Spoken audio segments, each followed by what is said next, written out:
Assalamualaikum warahmatullahi wabarakatuh. Salam Presidential Institute.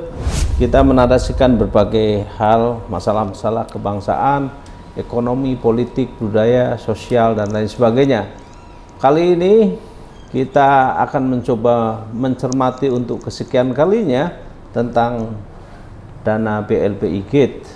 Pada episode yang lalu kita sudah membicarakan tentang BLBI Gate, apa kabarnya, BCA, BDNI Gate. Nah, kali ini ada hal yang sangat menarik untuk segera kita wacanakan di hadapan publik dan pemirsa pecinta Presidential Institute. Pada 18 Agustus yang lalu, DPD Republik Indonesia melakukan sidang paripurna dan di salah satu agendanya adalah pencopotan Wakil Ketua MPR RI, Bapak Insinyur Haji Fadel Muhammad sebagai Wakil Ketua MPR, yang menurut kabarnya beliau itu juga terlibat BLBI Gate melalui Bank Intan senilai 1,4 triliun. Nah, di hadapan saya sudah ada siapa lagi? Pakarnya BLBI, Bapak Haji Sasmito Hadinegoro. Assalamualaikum Pak Sasmito. Waalaikumsalam warahmatullahi wabarakatuh. Sehat mawon nih. Alhamdulillah sehat walafiat berkat ridho Allah Subhanahu wa Amin taala. amin ya rabbal alamin. Ini tiba-tiba ada apa, ibarat petir menggelegar ini. Ya. Ada satu orang tokoh senior ya, tokoh kita, Pak Fadel Muhammad, yang dicopot dari jabatannya sebagai Wakil Ketua MPR dan diganti dengan Pak Haji Tamsir Linrung. Nah, pada podcast yang lalu Pak Sas itu sempat menyebutkan Bank Intan itu terlibat 1,4 triliun, tetapi di dalam keterangan persnya di BLBI Gate, apa namanya, pansusnya DPD RI, konon Pak Fadel itu ceritanya sudah lunas dengan keterangan dari Mahkamah Agung. Ada nilai sekitar 124 miliar tanggungan yang harus dibayarkan Pak Fadel Muhammad kepada negara tentunya. Nah ini, tetapi kemudian terjadi sebuah perdebatan yang Pak Fadel sudah mengatakan sudah selesai berdasarkan keputusan MA, tetapi Sri Mulyani masih menagih kepada Pak Fadel, gitu. Jadi hal yang sangat menarik, tetapi pemirsa tentu kita harus tanyakan kepada ahlinya. Gimana ini Pak Sas? Panjenengan lebih tahu sejarah BLBI. Iya. Monggo. Terima kasih Pak Amin. Yes. Saya jujur pada kesempatan ini merasa surprise. Ya. Kembali kita renungkan seperti dalam Al-Quran disebutkan di surat Yunus yang tadi saya sebutkan tadi, firman Allah di 107 itu, bahwa kalau Dia Tuhan yang Maha Kuasa menghendaki untuk menimpakan azab atau mudarat kepada hambanya, itu tidak akan bisa dihindarkan. Sebaliknya, kalau Tuhan itu mau memberikan kemuliaan kepada siapapun juga hambanya, itu juga akan terjadi dengan tidak bisa dihalang-halangi oleh siapapun juga. Itu adalah kekuasaan Tuhan yang Maha Kuasa Dan mutlak. Dalam kesempatan BLBI Gate ini, saya terus terang merasakan perjuangan 12 tahun untuk mengungkapkan secara istiqomah tentang mega skandal keuangan negara yang terbesar, yang merupakan korupsi sistemik berjamaah yang mengorbankan dana APBN kita itu 70% distor oleh rakyat melalui pajak. Itu sejak tahun 2003 Ya. di era kabinet Presiden Megawati, ada hal yang luput dari perhatian publik, bahwa warisan BLBI Gate yang termasuk di dalamnya tadi Pak Amin sebutkan, salah satunya itu yang kecil, Bank Intan milik Pak Fadel Muhammad itu hanya 1,4 triliun sebagai obligor.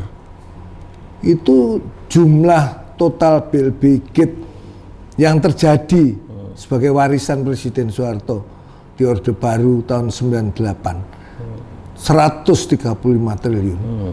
Itu pada saat lengsernya beliau diteruskan oleh Pak Habibie, yang seharusnya itu dihentikan. Justru saya mau mengingatkan kepada publik, di era Pak Habibie dalam 18 bulan yang 135 triliun itu menjadi 210 triliun. Fasilitas BLBI itu sebenarnya bertujuan untuk menyelamatkan bank-bank yang saat itu mengalami kondisi krisis, supaya bank-bank tersebut bisa diselamatkan dengan memenuhi syarat capital adequacy ratio, kecukupan modalnya, dibantu oleh Bank Indonesia. Anehnya setelah tahun 2000 Gus Dur menjadi presiden menggantikan Pak Habibie yang hanya 18 bulan, dilanjutkan Wapres Megawati menjadi presiden tahun 2001, 2002 sampai 2004. Perjalanan BLBI Gate yang harusnya dituntaskan sejak lengsernya Pak Harto tahun 98, di tahun 2003 yang 210 triliun realnya diwariskan oleh Pak Habibie waktu dilengserkan diganti Gus Dur. Justru pada waktu 2003 terjadi sesuatu yang luar biasa yang membawa bencana sampai dengan detik hari ini dalam kaitan dengan APBN kita yang menjadi bebannya rakyat semakin berat, karena hutang itu adalah hutangnya konglomerat-konglomerat yang justru diambil oper oleh pemerintah dengan melakukan rekapitalisasi.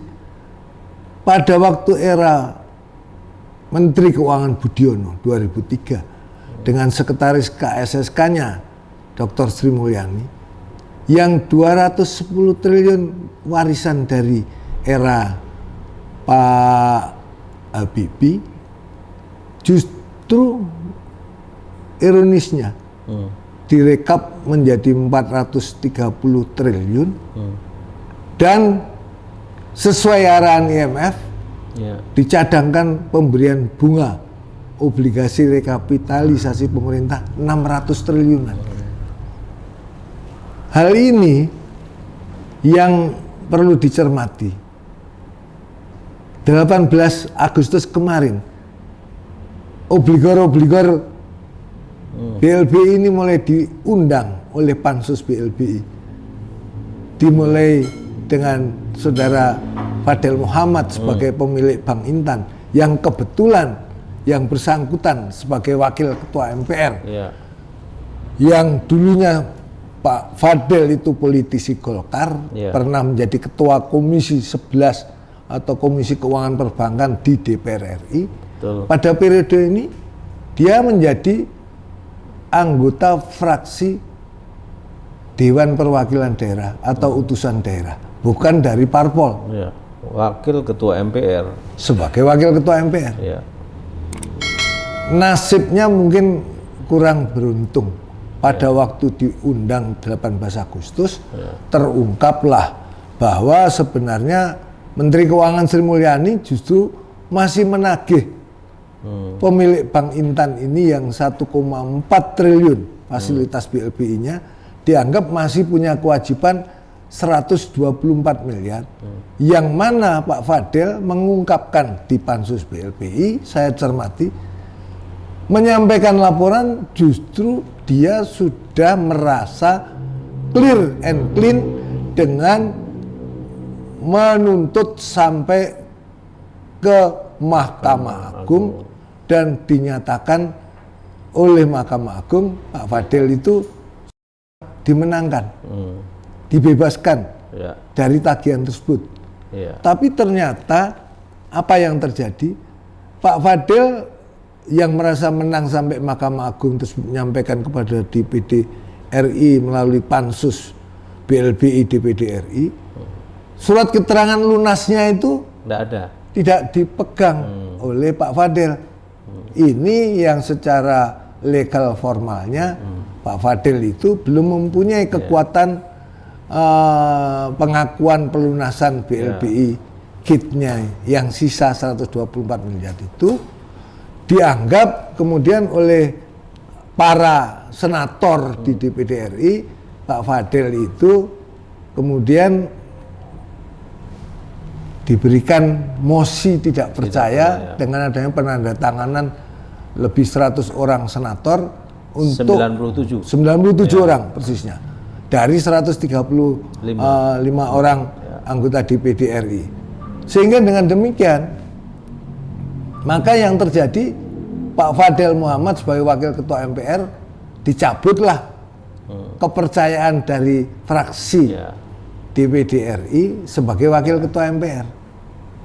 Bahwa sekarang perkembangannya Pak Fadil Muhammad mau menuntut DPD RI atau negara ini dengan mengganti rugi atas pencopotannya itu dengan uang 100 miliar, sebenarnya patut kita sayangkan.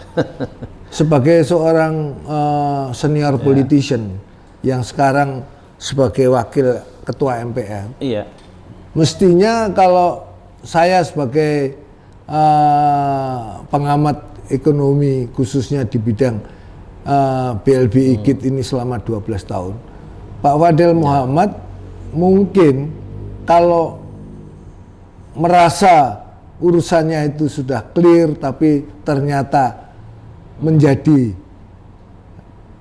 berdampak kepercayaan para senator kepadanya menjadi wakil ketua MPR dicabut, mestinya Pak Fadil harusnya bukan menuntut tetapi justru menyampaikan secara kesatria saja mohon maaf dan mendukung DPD RI melalui Pansus BLBI. Kalau dia yang hanya 124 miliar sebagai wakil rakyat dari Gorontalo itu dicopot kedudukannya sebagai wakil ketua MPR, harusnya ini bisa dipakai sebagai pijakan oleh Pak Fadil Muhammad untuk istiqomah menegakkan amar ma'ruf nahi munkar, meminta Pansus BLBI DPD RI untuk menuntaskan BLBI KIT yang merugikan keuangan negara sampai puluhan triliun sampai ratusan triliun dan ribuan triliun yang patut diduga sampai tahun 2033 bisa sampai 3.000 triliun. Harusnya Pak Fadil justru memposisikan dirinya seperti orang-orang yang dianggap sebagai tersangka, dianggap patut diduga sebagai tersangka, sebagai obligor, itu menempatkan diri sebagai disebut justice kolaborator, misalnya kalau sebagai tersangka itu menjadi harus menjadi pembuka untuk yang lain kan, mestinya begitu. Orang yang dapat justru menjadi pahlawan untuk mendukung Pansus BLBI KIT sebagai saksi kolaborator. Ya apalagi DPD ini kan rumah beliau sekarang kan, harusnya begitu. Bukan sekarang Pak Fadil itu terus menghantam DPD RI untuk dituntut 100 miliar. Tapi justru Pak Fadil menggunakan itu sebagai suatu posisi di dalam kaitannya sebagai wakil rakyat istiqomah. Oke, saya mengakui kesalahan saya khilaf, tapi saya mohon dapat dimaklumi bahwa saya itu sudah dimenangkan oleh Mahkamah Agung kok masih ditagih oleh Menteri Keuangan RI Sri Mulyani. Sekarang bagaimana dengan misalnya obligor kakap seperti Samsul Nur Salim atau Taipan Budi Hartono yang patut diduga tahun 2003 yang lalu menerima tadahan aset BCA yang 117 triliun yang sekarang hari ini nilai 700 triliunan, kok bisa malah gratisan. Kemudian dalam posisi ini seperti kita lihat pihak Pansus DPD RI juga sedang akan menindaklanjuti dengan mengundang obligor kakap yang lain seperti Samsul Nur Salim, Antoni Salim maupun Budi Hartono yang patut diduga terjadi kasus transaksi jual beli BCA 51% itu sebetulnya gratisan saja. Yang mana saya sebagai aktivis yang melakukan penyelidikan ini sampai dengan tanggal 4 September 2018 diundang oleh KSP Jenderal TNI Muldoko, dikonfrontir dengan Budi Hartono dan Bambang Hartono yang diwakili oleh direksi BCA, Arman Hartono putra dari Budi Hartono dan Suburtan sebagai direksi BCA. Pada saat dikonfrontir dengan saya di hadapan Pak Muldoko, mengakui mereka sampai tahun 2009 masih menerima pemberian bunga obligasi rekap dari pemerintah yang triliunan.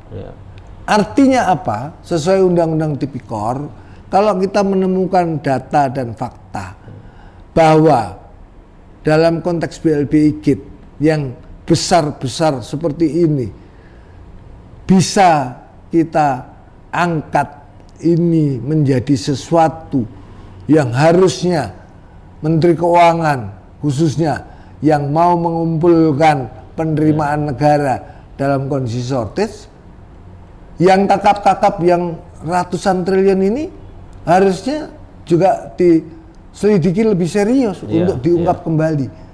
Jadi Pak Fadel Muhammad harusnya hari-hari ini yang bersangkutan itu punya kesempatan untuk menunjukkan bahwa sebagai seorang yang merasa mungkin didolimin oleh tim Kepres BLBI ditagih 124 miliar, kok yang patut diduga sampai ratusan triliun dibiarkan saja. Jadi dengan demikian malam ini saya ingin menyampaikan kepada Pak Amin, biarlah seperti yang saya katakan di dalam kesempatan Bung Karni Ilyas mengundang saya terakhir di ILC TV One tanggal 7 Juli 2018 yang lalu, sebenarnya memang mega skandal BLBI ini merupakan sebuah mega skandal korupsi keuangan negara sistemik yang terbesar sejak RI Merdeka. Saya pribadi yakin, hakul yakin, kalau apa yang saya sampaikan selama 12 tahun ke KPK, ke Kejaksaan Agung, dan sudah kami sampaikan kepada DPR RI yang dipimpin Dr. Marzuki Ali pada era SBY, bahwa justru akibat daripada BLBI Gate itu di era Presiden SBY 10 tahun saja itu dapat kita temukan kebocoran APBN yang luput dari perhatian publik adalah pembayaran bunga obligasi rekapitalisasi pemerintah di luar pokoknya dari BLBI Gate yang 135 triliun zaman Pak Harto itu sampai dengan 2014 saja. Itu ada dana pajak yang disetor rakyat ke APBN 930 triliunan dibagi-bagikan kepada bankir-bankir kroninya obligor-obligor BLBI tersebut. Yang mana patut diduga kalau kita cermati dengan serius keributan sekarang, terjadinya oligarki politik. Dari mana sumbernya? Mudah sekali, dengan kasat mata. Bancaan atau pesta pora, dana APBN, itu simpel saja. Ambil sampel 1 BCA Gate tahun 2003. Itu jelas-jelas sekali. Bank Indonesia harus diperiksa. Kok aneh? Bank yang diberikan surat utang negara yang disebut obligasi rekapitalisasi pemerintah sebagai ganjal buku saja, piutang pura-pura supaya BCA sehat, ada pengakuan surat utang negara 60 pemerintah menempatkan obligasi rekap di dalam buku BCA. BCA pada waktu tahun 2002, 2003 itu dalam proses mau dijual, diperoleh oleh pemerintah atas pembayaran Antoni Salim pelunasan utang BLBI-nya yang 33 triliun yang hanya dibayar 8 triliun sehingga senilai 24 triliunan, itu berarti nilai 93% harga BCA yang diserahkan kepada pemerintah dengan dianggap lunas fasilitas BLBI-nya. Coba 24 plus 60 triliun aja sudah 84 triliun. 84 triliun pada waktu tahun 2002 31 Desember saat itu BCA dalam kondisi sudah beruntung, sudah profitable dengan senilai 4 triliunan. Jadi harga BCA saja net asetnya yang ada di buku BCA itu 60 triliun plus 24 triliun, 84 triliun plus 4 triliun untungnya udah 88 triliunan. Kok bisa dengan BCA itu diberi bunga oleh pemerintah melalui APBN, fresh money dari pajak yang disetor kepada kas negara, hampir 8 triliunan setiap tahun diberikan subsidi kepada BCA. Kok BCA-nya oleh Menteri Keuangan Budiono dengan Menteri BUMN Laksamana Soekardi dan Menko Perekonomian Doro Jatun Kuncoro Yakti direkayasa 51% BCA dijual kepada owner rokok Jarum Budi Hartono dengan menggunakan Faraon sebagai kendaraan atau perusahaan yang dibentuk di Singapura hanya dengan membayar 5 triliun saja. Cobalah pakai akal dikit, akal yang lebih waras. Itu anak SD aja udah nggak bisa menerima barang yang nilainya 88 triliun dijual kok bisa triliun. Dijual 51% itu 5 triliun. Dia menjadi pemegang saham pengendali.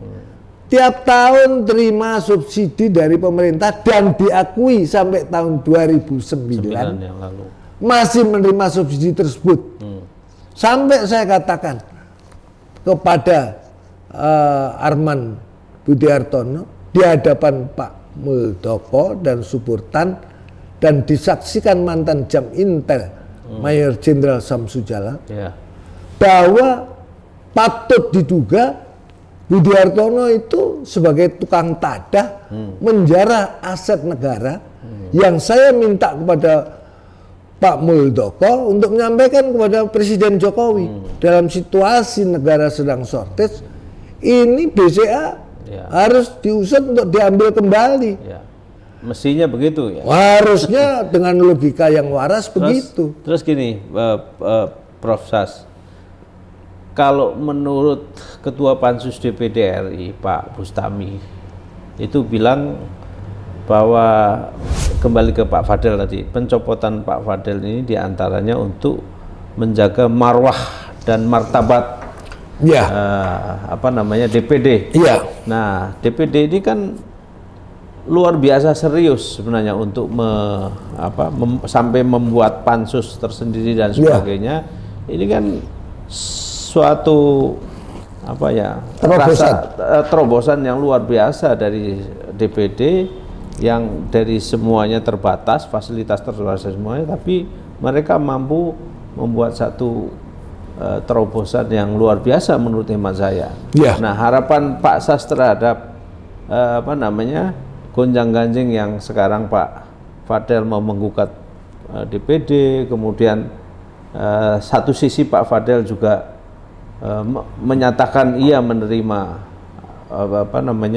dana BLPI yang 1,4 triliun melalui Bank Intan itu, walaupun sekarang mesti dikelirkan kembali oleh para pihak yang sekarang sedang berseteru. Nah, harapan Pak Sas terhadap... Harapan saya, Pansus BLBI DPD RI Ya, itu adalah lembaga tinggi negara yang sejajar ya, dengan DPR RI maupun MPR RI.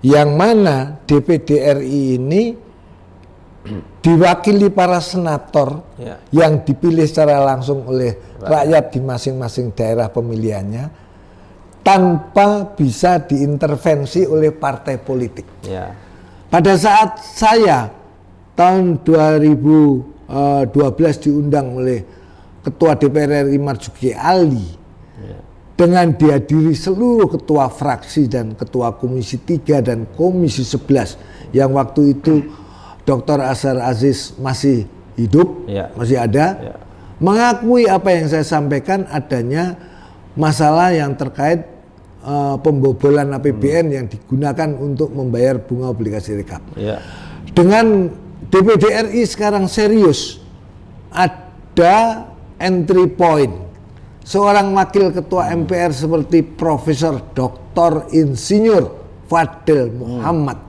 yang mantan Gubernur Gorontalo, ya, politisi senior Golkar yang mantan Ketua Komisi 11 DPR RI, yang patut diduga waktu Pak Fadel menjadi Ketua Komisi 11 DPR RI juga ikut terlibat dalam pemberian ACC atau persetujuan pemberian bunga obligasi rekap yang rata-rata 60 triliunan dan sampai detik hari ini masih 48 triliun dibayar oleh Menteri Keuangan kepada bank-bank rekap yang terbesar Bank Mandiri, bank pemerintah, dan BCA, bank swasta. Tragisnya setelah 2009 seperti BCA yang mengantongi 60 triliun Ya. obligasi rekap itu dibiarkan untuk menjual obligasi rekap yang itu sebetulnya merupakan surat piutang negara, yang surat utang negara kepada bank BCA itu adalah hanya ganjel buku, itu dijual ke pasar sekunder, sehingga surat utang negara sekarang dipegang oleh publik. ya, Yang mana dengan demikian pemegang itu akan menuntut pembayaran bunga yang rata-rata antara 10 sampai 12% per tahunnya. ya, Yang tragis yang harus diselidiki, harapan saya kepada Pansus DPD RI, Pansus BLB DPD RI juga harus di samping memeriksa BCA sebagai bank swasta terbesar yang saya telah menemukan adanya pengakuan tahun 2009 tanggal 4 September 2018 di Binagraha di hadapan KSP Muldoko itu masih menerima subsidi obligasi rekapitalisasi pemerintah tersebut. Bank Mandiri itu tahun 2010 yang mestinya obligasi rekapitalisasi pemerintah itu realnya hanya 100 triliun di-markup menjadi 173 triliun. Sehingga yang 73 triliun itu patut diduga fiktif kan. Itu tahun 2010 obligasi rekapitalisasi pemerintah yang ditempatkan di Bank Mandiri dijual oleh direksi Mandiri era Agus Martowardoyo Dirut oleh Pahala Mansuri yang waktu itu direktur Bank Dana, yang bersangkutan sekarang kebetulan jadi wakil menteri BUMN. Pahala Mansuri masih ada dan malah jadi wakil Komut Pertamina, harus dipanggil, dipertanyakan. tentu Itu pansus, oleh pansus kan dipanggil. Iya, harus dipanggil Ya. oleh pansus karena ini pertanggungjawaban penggunaan dana publik. Ya. Obligasi rekapnya dijual kepada Standard Chartered Bank 56 triliun. Bayangkan, karena itu dijual ke bank internasional berarti ke pasar internasional. Waktu saya ributkan di bank di Metro TV, saya sempat polemik dengan Dirjen Piutang dan Utang Negara Rahmat Waluyanto waktu itu, atau Dirjen Anggaran. Itu dia pada saat saya minta itu dihentikan pembayaran bunga, Rahmat Waluyanto mengatakan, wah itu Pak Ses itu melanggar protokol pasar. Wah itu kan alasan yang direkayasa. Kalau kita temukan ada fakta-fakta ini fiktif, ini berarti ada unsur-unsur dugaan pidana. Ada penggelapan kasus, di situ ya. bukan penggelapan, markup. Kalau ini dijual ke pasar internasional, itu via penerima surat piutang itu, surat utang negara itu, dia bisa menuntut kepada pemerintah Indonesia. Kalau dijualnya di dalam negeri mungkin bisa masih dilobi, diberikan penjelasan. Nah, kasus yang terkait dengan Bank Mandiri ini saja, sejak tahun 2010 itu dijual kepada Standard Chartered, era Agus Marto sebagai Dirut Bank Mandiri dan Pak Hala Mansuri sebagai Direktur Dana Bank Mandiri. Bapak bisa hitung, kalau 73 triliun yang fiktif, yang 56 triliun dijual ke pasar internasional, di mana dijualnya kok ke Standard Chartered Bank, itu perlu diselidiki juga. Karena apa? Patut diduga Agus Martowardoyo sebelum jadi Dirut Bank Mandiri, dia juga sebagai Dirut Bank Permata. Bank Permata, siapa pemegang sahamnya? 44% Bank Standard Chartered. Kalau seorang penyidik pasti bisa melihat ada benang merah di sini. Nah, harapan saya kepada Pansus BLBI, kasus-kasus yang jelas-jelas merugikan keuangan negara, yang mana dalam hal ini kebetulan Presiden Joko Widodo telah membentuk tim Kepres BLBI Maret 2011 yang lalu, yang kala Pak Mahfud MD dengan saya diundang oleh DPD RI pada 2 Desember 2021 yang lalu, Pak Mahfud mau mengakui kalau ada pidananya Pak Sas, silakan bisa dilaporkan ke Mabes Polri. Ya tentu itu harus dikejar terus ya, Pansus.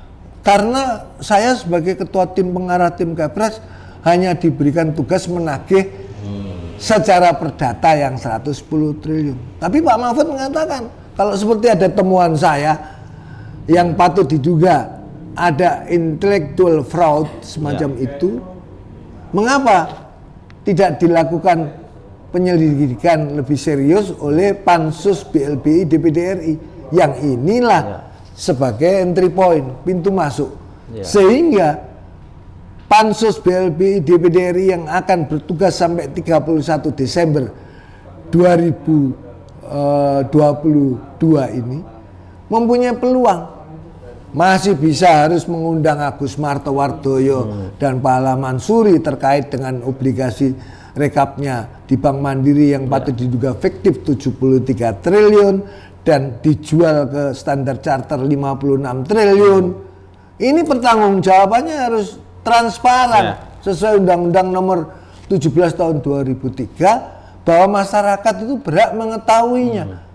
Akuntabilitas daripada tata kelola keuangan negara. Nah, dalam konteks Pak Fadel Muhammad, saya menyarankan Pak Fadel itu seyogianya mempertimbangkan untuk menuntut mengganti rugi 100 miliar atas pencopotan dia sebagai wakil ketua MPR. Itu semuanya itu jabatan itu hanya titipan Allah saja. Ya, betul. Lihatlah firman Allah di surat Al-Imran. Kekuasaan itu miliknya Allah Subhanahu wa taala. Siapa saja yang mau dicabut bisa dicabut. Jangankan Pak Fadel Muhammad, Presiden Soeharto 32 tahun saja bisa dilengsarkan oleh Gusti Allah. Pak Habibie baru 1,5 tahun ya dilengsarkan oleh Gusti Allah juga. Gus Dur yang dianggap wali Hanya 1,5 tahun jadi presiden tuh. Ya, Orang yang saya kenal dekat sejak sama-sama di LP3S tahun 78. 22 Tidak bulan. bisa dibela oleh Ansor atau Banser. Ya. Lengser juga. Kalau, Apa yang terjadi? Kalau Allah sudah berkehendak, Kalau itu sudah menjadi kehendak kun Allah. fayakun, Innama amru ida aroda asayan. ayakul lahu kun fayakun. Innama amru ida aroda asayan yakulalahu kun fayakun. Ya, Tidak ada yang bisa menolak. oke. Nah, jadi dalam kesempatan ini Pak Amin, Siap. saya berharap para pemirsa podcast Presidential Institute ini turut berdoa. Ya, Semoga Allah Subhanahu wa taala sebagaimana yang terjadi kasus yang sedang terjadi di Mabes Polri dengan peristiwanya Irjen Pol Sambo. ya, Ini urusan yang lebih besar terkait dengan BLBI Gate yang terjadi 22 tahun dan terus berlanjut sehingga tidak bisa dinyatakan ini sudah kedaluarsa. Kenapa? Karena pengakuan pemberian BCA 2009 saja masih kalau diakui. dianggap sesuai Undang-Undang Tipikor itu 18 tahun, itu baru kedaluarsa tahun 2027 yang akan datang. Sehingga dengan demikian apa? Saya kembali menekankan berharap kepada Ketua DPD RI Insinyur Lanyala Mataliti, kepada Ketua Pansus BLBI DPD RI Pak Bustomi, gunakanlah kesempatan emas ini untuk memberikan dukungan kepada Presiden Joko Widodo dengan tim Kepres BLBI tahun 2021 yang masa kerjanya sampai dengan 31 Desember tahun 2023 yang akan datang. Revolusi mental Presiden Jokowi yang digaungkan bisalah ditindaklanjuti dengan dilakukan revolusi keuangan negara. amin ya robbal alamin. Revolusi itu tidak harus berdarah-darah, tapi dilakukan perombakan secara cepat dan seksama dalam tempo yang sesingkat-singkatnya, supaya shortage defisit keuangan negara jangan hanya berharap 110 triliun dari penagihan para obligor, tapi lebih dari 1.000 triliun. Kalau Allah mengizinkannya, insya Allah itu kas negara mudah-mudahan tidak perlu defisit lagi tahun 2023 yang akan datang. Amin. Begitu Pak Amin, Siap. harapan saya. Demikian para pemirsa podcast pecinta Presidential Institute. Ada pepatah, kesempatan itu tidak datang 2 kali. Saat ini Pak Lanyala sebagai Ketua DPD, Pak Bustami yang memberikan kepercayaan kepada Pak Bustami menjadi Ketua Pansus BLBI. Ini adalah kesempatan Anda semua, kalian untuk berbakti kepada bangsa yang sudah 77 tahun merdeka ini, tapi rakyatnya masih banyak yang menderita. Uang BLBI sedemikian banyak sampai 1.000 triliun lebih, yang kiranya itu kalau dimaksimalkan untuk didapatkan dan disetorkan kembali ke kas negara, tentu akan sangat menolong rakyat kita. Demikian podcast BLBI pada kali ini, mudah-mudahan bermanfaat buat kita semua. Merdeka! Assalamualaikum warahmatullahi wabarakatuh. Waalaikumsalam warahmatullahi wabarakatuh. Terima kasih. Terima kasih Pak Amin.